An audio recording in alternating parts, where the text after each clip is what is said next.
Este é o Conversas Cruzadas aqui na TV Com e hoje também estamos na Rádio CBN Diário, na companhia do colega Rafael Martini, que é colunista do Visor, na coluna Visor do DC. O nosso colega também, o Guilherme Lira, repórter do diario.com.br.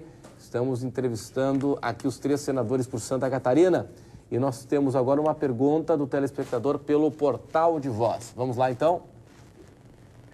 Eu queria saber, na opinião dos senadores, o que eles acham da adoção de critérios qualitativos, critérios técnicos, estabelecer critérios técnicos e qualitativos para a escolha dos cargos de confiança na administração pública. O que eles acham disso? Obrigado. O autor da pergunta, Raquel, quem é? O Márcio, no bairro Saco Grande. Esse é um assunto extremamente importante que ele traz aqui. Outra questão da gestão pública. Extremamente importante. No meu governo, metade dos cargos de confiança eram ocupados por funcionários de carreira. Tá? E nós criamos... O senhor foi muito criticado na área da segurança pública, né? Nas 13, por não ter colocado coloquei um político. Pois é. Olha, quando eu fui nomeado ministro da Ciência e Tecnologia, tá? Houve um cipual de críticas, porque eu era um político. No dia que eu decidi sair, né, eu decidi apresentar a minha demissão, né, num problema de controvérsia entre o presidente Sarney e o PMDB, e eu fiquei com o PMDB, a comunidade científica e acadêmica não queria que eu saísse. Tá? Porque eu não era um cientista, mas eu estava sendo entendido como um bom ministro da Ciência e Tecnologia. Por que um deputado não pode ser secretário? Eu acho que o Ronaldo Benedetti foi um grande secretário de segurança. Um grande secretário de segurança.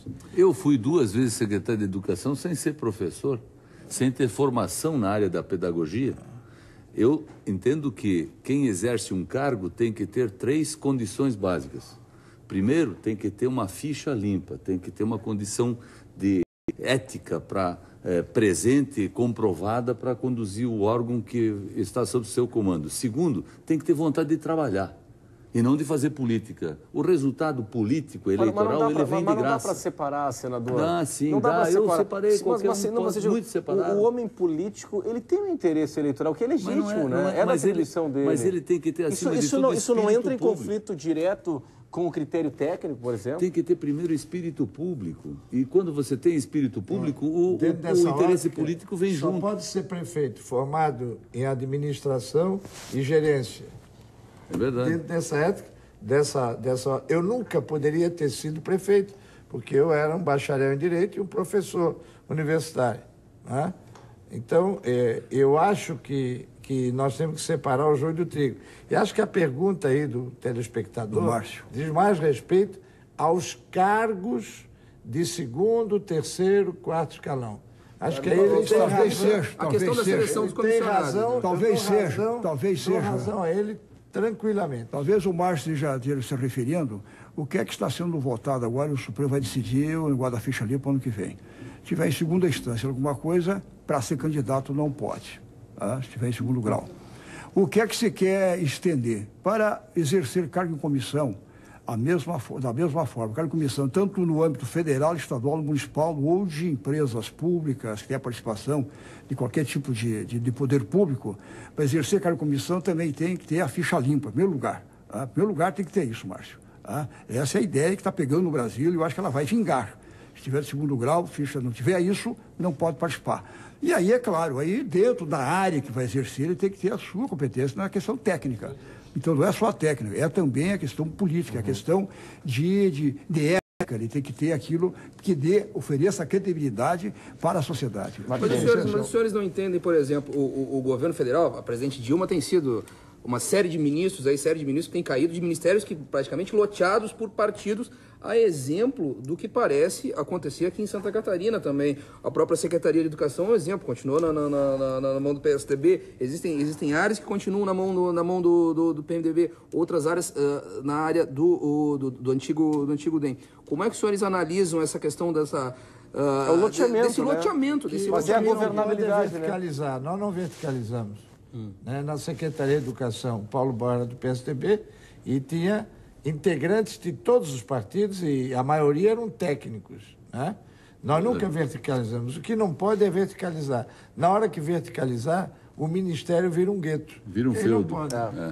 Vira uma propriedade. Agora, é preciso fazer a seguinte observação. Hoje se fala muito no país do assunto, e talvez tenha sido essa a motivação da pergunta, dessa questão de partido A, partido B, ter o ministério tal ou aquele outro ministério ou tal secretaria. A verdade é uma só. Há uma transparência muito grande hoje e um trabalho muito forte da imprensa. A imprensa tem prestado um grande serviço à sociedade, apresentando a verdade, os fatos relacionados ao comportamento de governantes e de autoridades públicas. E aí o que acontece? Infelizmente, a presidente Dilma tem sido até apelidada de faxineira. Ela tem até aceito pedidos de demissão e aparece nas entrelinhas que o pedido de demissão acontece porque foi recomendado que aquele denunciado pela mídia fizesse um pedido de demissão. Eu estou esperando o dia que a presidente olhar uma notícia, tiver convicção de que aquilo seja verdadeiro e dizer, está demitido. Aí nós vamos ter a autoridade da presidente resgatada e, obviamente, vamos ter outra vez a confiança de que quem nomeia e quem demite é o titular do governo, seja governador, seja prefeito, seja presidente. O que está em dúvida hoje é isso. Será que a presidente ou o governador ou o governante tem a capacidade de demitir sem perder o apoio político? Eu acho que quando ele tiver essa capacidade, acabou o problema, ninguém mais tem dúvida. Eu quero fazer uma observação de fundo. O fundo disso tudo, desses problemas de corrupção, dessas demissões de ministros, é o financiamento privado de campanha política. Enquanto nós não tivermos o financiamento público e exclusivamente público, o senhor tem batido há bastante criminalizando o financiamento privado, nós vamos ter a continuidade desses casos. Por que um deputado, um senador, quer nomear um diretor financeiro da Petrobras ou da Eletrobras, etc. Por quê? Qual é? Por quê? Mas a gente volta, senador, tem eleição municipal, depois tem a eleição nacional. A gente não consegue, mas por quê? Agora eu lhe devolvo a pergunta, senador. A gente não consegue avançar na reforma tributária, a gente não consegue avançar na reforma política. Exatamente. Nas reformas, famosas reformas que tanto se fala, a gente não consegue avançar. Os senhores estão lá, para tocar esse barco. Exatamente porque nós não conseguimos maioria para isso ainda. Não conseguimos maioria. Água mole. O que pode empurrar? O que empurrou a aprovação do Ficha Limpa?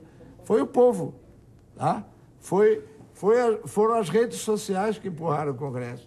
E deve empurrar para isso também. Só com mobilização da sociedade, né? Redes sociais e tal, né? Reforma só com mobilização, então. Avançou. Olha, eu volto de aprovar emenda constitucional.